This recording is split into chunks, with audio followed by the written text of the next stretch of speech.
dated to 3700 BC, and it is a consummate work of construction by master builders and master engineers. The problem on Malta is there's no evidence of the evolution of this type of architecture. In fact, according to official archaeology, there had only been human beings at all on Malta for just 1500 years before that. And when you look through the archaeological record, although you find them making mud huts and things like that, you don't find them making these fantastic megalithic temples. So it seems like part of the story is missing. And I began to look into the possibility that it could be missing underwater, because when you do the science and look at the map of Malta back through the ages, you find that today, although it's separated by 50 miles of sea from Sicily, 12,000 years ago it was joined to Sicily. It was part of Sicily, and Sicily in turn was joined to mainland Italy, so Malta was part of the mainland. And this has never been taken into account in considering the origins and development of the temples, and that's what I've tried to do. Just like we think that Central America was once perhaps connected to Cuba.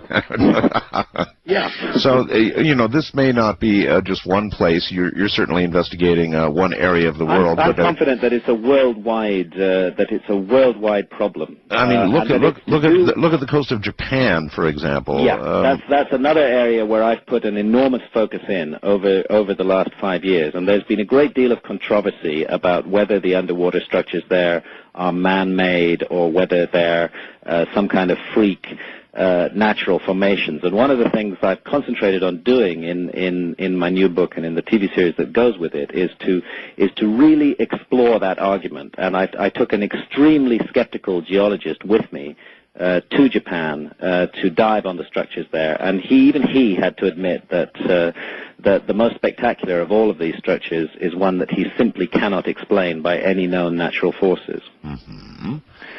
So it's very important. You see, what happens whenever, it's something we touched on a bit earlier, but whenever you come up with a discovery which fundamentally challenges the accepted version of history, the first thing you must expect is several years of intense fire being trained upon you to test that discovery. And in a way, this is a good thing. It's a good thing that the scientific method requires high standards of proof, and that's what I've set out to try to find. But it's also a bad thing because it discourages inquiry into unusual and extraordinary possibilities which deserve to be inquired into. Well, whatever part of the world it seems to be, Graham, we seem to have local myths that support the whole Great Flood idea, and that's universal. I mean, in every one of these areas, there are myths. Now, we call them myths, but you know, they probably have some origin of truth in them. I'm certain that they have a great amount of truth in them, which has been overlooked. You see, when the flood myths first started to be investigated, first became realized that there were flood myths, this was back in the 19th century. And at the time, what was applied to those flood myths was the model of the biblical flood. Scholars were at that time not disbelieving of the Bible, and they believed in a biblical flood. So the first flood evidence from other parts of the world and flood myths from other parts of the world were taken as evidence of the global nature of the biblical flood. Mm-hmm.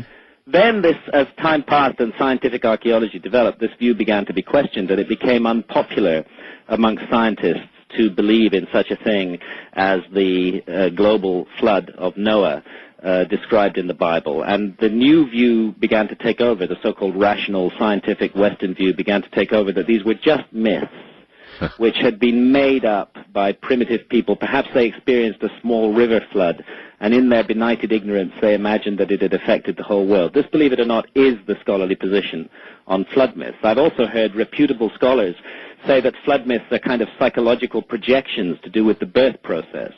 That the embryo is in the womb, floating in fluid, and so we somehow have a natural tendency to imagine flood myths. To me, this is just garbage and hogwash. Flood myths are indeed universal. There's more than 600 myths from around the world. What they all speak of is a global flood that had a catastrophic effect on mankind.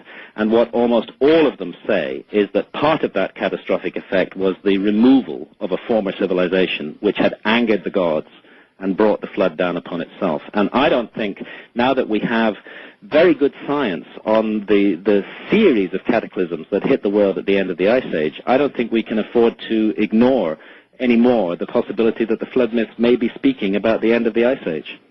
Well, I guess a lot of people would take the attitude that, you know what, I really might believe it, but hey, what can I do about it? If we're facing something fairly soon of that magnitude, even though we have a greater civilization, no doubt more will survive, it would so change the world, it would be such a gigantic event that the average person could have no effect on it whatsoever. And really that is more or less true, right? Well, it's certainly true that the average person can have no effect on it whatsoever. However, an eloquent and interested public that wants to know about blind spots and missing pages in our history, sooner or later, the pressure from that public will be felt by scholars to investigate this problem more thoroughly than it has been investigated. And I have to emphasize that as far as I'm concerned, there is a real blind spot here. There's a real blind spot in archaeology because of the vast area that was flooded at the end of the Ice Age. I mentioned it earlier, but it's 10 million square miles.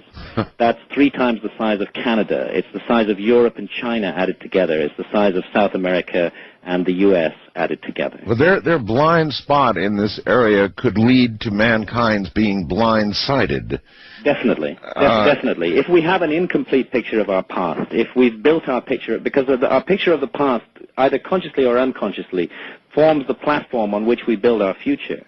And if that picture of the past is wrong, fundamentally wrong in major areas, then surely it's going to affect the way we look at our future too. And I really believe that is why people are reluctant to embrace the concept, because of what could happen, not because of what happened, but because of what it might mean for us. I agree with you. I think there's no doubt about that. There is a sense in which, quote unquote, alternative history is quite subversive, really, because it is, although it's not attacking or questioning any modern institution, it's attacking and questioning all the foundations on which modern institutions are built. Is it still your view, Graham, that somewhere, perhaps under the Sphinx, there lies a library of information that might be the key to opening up the knowledge of what once was? Yeah, I've got no reason to have abandoned that view, which I came to and expressed quite a while ago in work with my good friend Robert Boval. For the last 4 years, I have not been working on Egypt. I spent so much time involved in Egypt in the early mid-1990s and through to the late 1990s that I decided deliberately to give myself a break from it. Sure. And not focus in on that hothouse all the time. But I know, but there are supporting elements of what you're doing now. Yeah. Right? It all ties together as far as I'm concerned. I still remain convinced that there is a legacy in ancient Egyptian civilization which goes back, way back, thousands and thousands of years back, to precisely the same period that we call the end of the Ice Age. And that was a period. It wasn't a single moment. Exactly. It was a period of 10,000 years, between 17,000 and 7,000 years ago. And that's when everything happened for humanity. It's in exactly that period when the Ice Age is ending, the sea levels are rising, there's tremendous volcanic activity all around the world as continental plates shift with the ice burden lifted off them. It's exactly in that period that archaeologists start seeing the first tentative steps towards agriculture, the first evidence of agriculture. And what I'm wondering is, could those first agricultural settlers, the first farmers who it seems already knew how to farm, could they be the survivors of an earlier civilization that was destroyed by the floods? Exactly right. Yeah. Exactly right. So that's what I meant when I said one sort of supports the other in a way. Yes, very, very much so. And the dating supports. And, you know, I mean, to raise a name that everybody has heard, which is the name of Atlantis, you know, what is... These days, I don't know how it is in America, but in Britain, if you talk about Atlantis, you're automatically considered to be mad. You don't need to do anything else to qualify for the madhouse. Just say the word Atlantis. and they'll put you in it.